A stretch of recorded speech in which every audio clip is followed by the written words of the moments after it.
नमस्कार। दूरदर्शन के किसी चैनल पर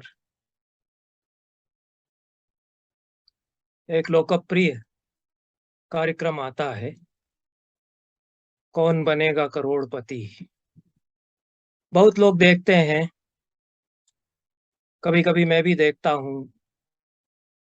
मेरी बहुत ज़्यादा रुचि इस तरह के कार्यक्रमों में यद्यपि नहीं है। 12 सितंबर के दिन यही कार्यक्रम चल रहा था, जिसको केबीसी भी कहते हैं। प्रश्नकर्ता सामने बैठी महिला से पूछते हैं कि दुशाला कौन थी?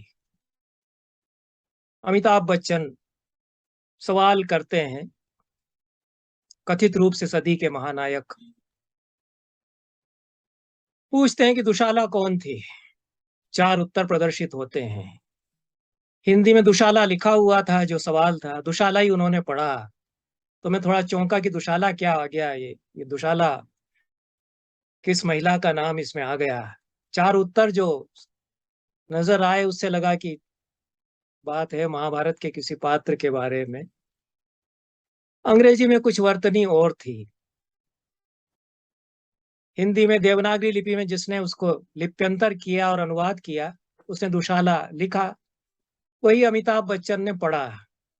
गलत पढ़ा, पर उनका कोई कसूर नहीं है। उन्होंने सामने देवनागरी लिपि में हिंदी में जो लिखा था वह पढ़ा, लेकिन दुशाला तो नाम नहीं है महाभारत के उस महिला पात्र का जिसके बारे में सवाल था। सवाल जयद्रथ की पत्नी दुश्शला के बारे में है। अंग्रेजी में ठीक से नहीं देख पाया, कदाचित अंग्रेजी में वर्तनी ठीक लिखी थी, DUSSALA ऐसा कुछ लिखा था, यद्यपि वह भी बहुत सही नहीं है। पर नाम दुश्शला है, दुश्शला, जिसको दुशाला कर दिया। वही अमिताभ बच्चन पढ़ भी रहे थे। इस तरह की गलतियां पहले भी इस कार्यक्रम में हुई हैं, और मीडिया पर तो इस तरह की धड़ल्ले से गलतियां होती ही हैं। पंडित लोग चुप रहते हैं तो और भी अधिक होती रहती हैं। दुराचार अनाचार होते हैं, जानकार लोग चुप रहते हैं तो बढ़ते चले जाते हैं।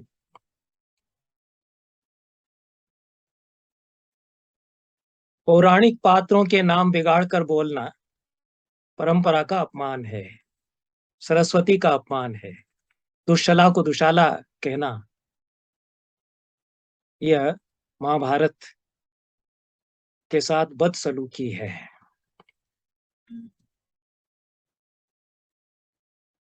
लेकिन उस पर मैं चर्चा नहीं करूंगा। उसके लिए मैंने ये वक्तव्य देने का संरंभ नहीं किया है। उससे मुझे ध्यान आया कि दुश्शला एक और ऐसा स्त्री पात्र है महाभारत में, भारतीय साहित्य में, जो जो उपेक्षित उपेक्षित है। और कुछ मार्मिक कथा भी उसके साथ पृष्ठभूमि में, एक भूली बिसरी कथा महाभारत के एक प्रसंग से उभरती है। यह तो उत्तर, जो 4 उत्तर प्रदर्शित किए गए, उससे जाहिर ही था कि जयद्रथ की पत्नी दुश्शला थी। इतना ही कुल उनको पूछना था, इतना ही जवाब देने पर अगले सवाल पर चले जाना था। लेकिन दुश्शला सिंधु देश के राजा जयद्रथ की पत्नी थी। वह कौरवों की बहन थी, 100 कौरवों की एक लाडली बहन कहना चाहिए एक तरह से, क्योंकि 100 भाई हों और एक अकेली बहन हो। पर ऐसा नहीं लगता कि लाडली बहन रही होगी।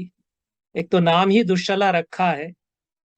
शल बर्छी, भाला या कांटे को कहते हैं। तो बर्छी, भाले या कांटे की तरह जो चुभे चुभे, ऐसी लड़की को दुश्शला कहा जाएगा। अलावा इसके दुश्शला में कोई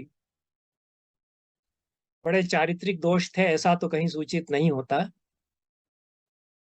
लेकिन धृतराष्ट्र के 100 कौरव भाई जन्मे, 100 कौरव पुत्र जन्मे, और एक लड़की भी उनके उत्पन्न हुई। ये महाभारत में जब 100 भाइयों, 100 कौरवों की उत्पत्ति का वर्णन आता है तो वहां वर्णन किया गया। और दुष्यल नाम का 100 कौरवों में भी एक भाई भी था। दुष्यल और दुष्यला ये दोनों भाई बहन थे। नाम ही कुछ इस तरह के रखे गए, दुर्योधन, दुशासन, दुष्यल, दुष्यला। ये दुलार के ही नाम समझने चाहिए। दुलार में इस तरह के नाम रखे जाते हैं, ये कह सकते हैं।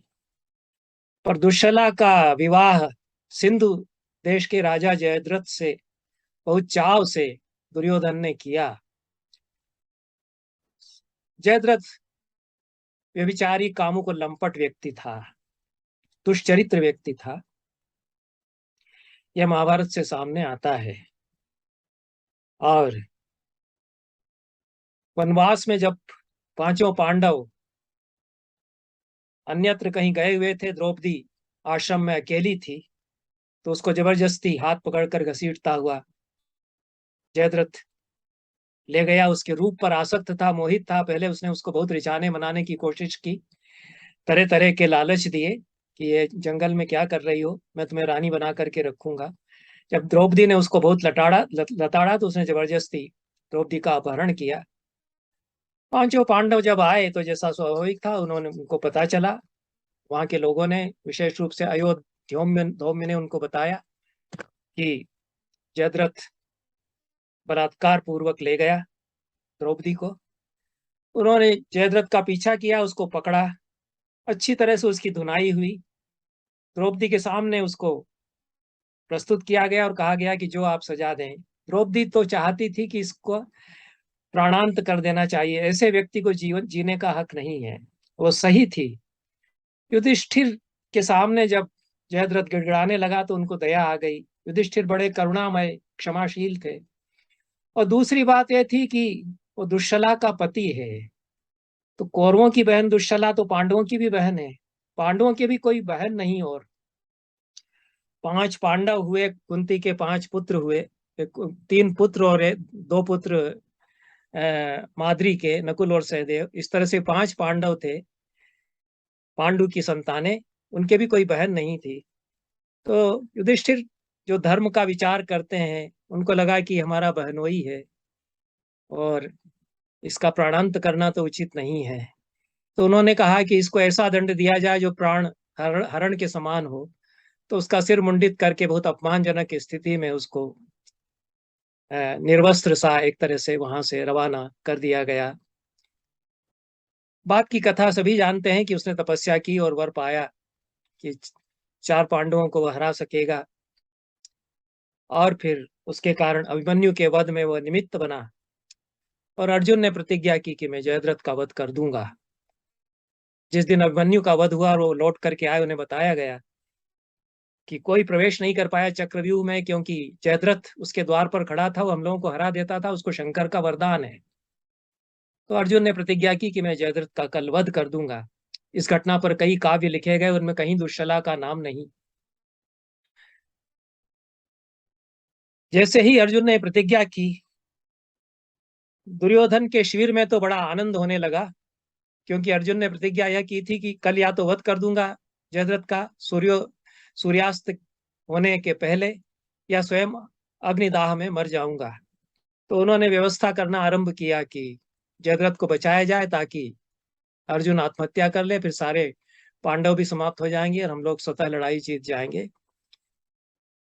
लेकिन इसी समय दुष्यला बहुत चिंतित होकर रोती हुई दुर्योधन के पास आई कि मेरे पति को बचा लो, अपने बहनोई को किसी तरह बचा लो, क्योंकि कल जीवित नहीं वह रह पाएगा। इससे पता चलता है कि दुष्यला ज्यादा समझदार थी इन लोगों से। इन लोगों ने तो मान लिया कि हम, हमारे साथ द्रोण हैं, ऐसा व्यू फिर से बना देंगे। वो जिस तरह से चक्रव्यूह में अभिमन्यु को फांस करके मरवा दिया, वो फिर ऐसा व्यू बनाएंगे कि अर्जुन घुस ही ना पाए, अर्जुन पहुंच ना पाए। ऐसी पूरी व्यवस्था हम करेंगे कि अर्जुन जयद्रथ तक ना पहुंच पाए और सूर्यास्त हो जाए। यह तो हम कर सकते हैं। पूरी उसकी योजना वो लोग बना रहे थे। लेकिन दुष्यला रोती हुई आई, उसने कहा कि मेरे पति को किसी तरह बचाओ, क्योंकि मुझे नहीं लगता कि तुम लोग बचा पाओगे। दुर्योधन उसको बहुत आश्वासन देते हैं। यह प्रसंग भी आता है और भट्टनारायण ने वेणी संहार नाटक में इसको पूरे एक अंक में बहुत मार्मिक रूप से चित्रित किया है। इतना दुश्शला का चरित्र केवल इस प्रसंग में सामने आता है महाभारत की कथा में। एक और प्रसंग इसके बाद आता है और यह कुछ और मार्मिक प्रसंग है।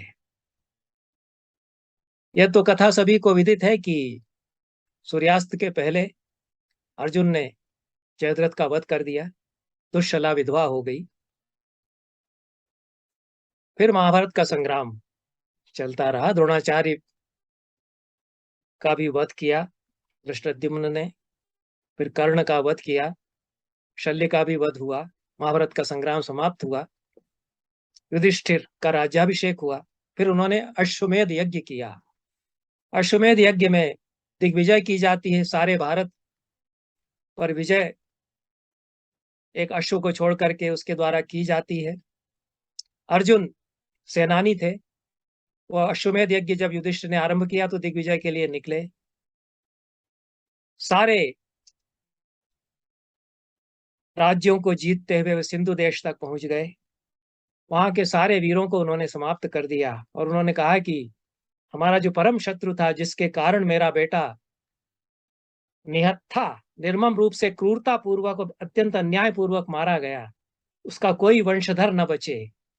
तो तहस नहस कर दिया उन्होंने, नेस्तनाबूद कर दिया सिंधु देश के सारे वीरों को। उस समय प्रसंग महाभारत में आता है, महाभारत के अश्वमेध पर्व में, कि उस समय गोद में एक नन्हे से बालक को लेकर के दुश्शला युद्ध भूमि में रोती हुई उनके सामने आ गई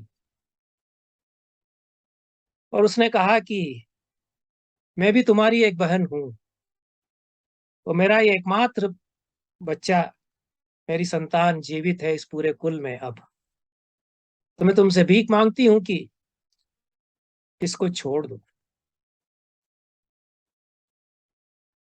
अर्जुन परशुराम की तरह से तो नहीं थे कि गर्भवती स्त्रियों के ही पेट चीर करके और वो गर्भस्थ शिशु को भी मार रहे हैं। अर्जुन भी करुणामय थे, दया ममता, बहन के लिए प्रेम, यह तो उनके भीतर भी थी। तो पसीज गए, पसीज ही नहीं गए, उनको पश्चाताप हुआ कि ये मैंने क्या कर दिया।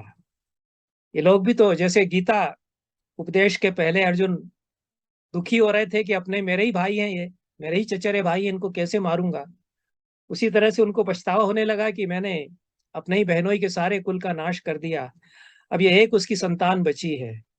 तो उन्होंने कहा कि नहीं, इसको मैं न केवल प्राणों की भिक्षा देता हूं, मैं स्वयं इसका राज्याभिषेक करूंगा, इसको मैं अभय देता हूं। उन्होंने वहां रुक करके अपने उस भतीजे सुरथ जिसका नाम था उसका राज्याभिषेक किया। इतनी कथा है।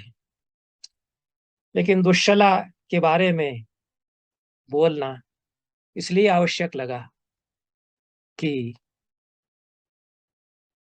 अपने पति के अनाचार दुराचार के बारे में एक शब्द कहीं उसने नहीं कहा।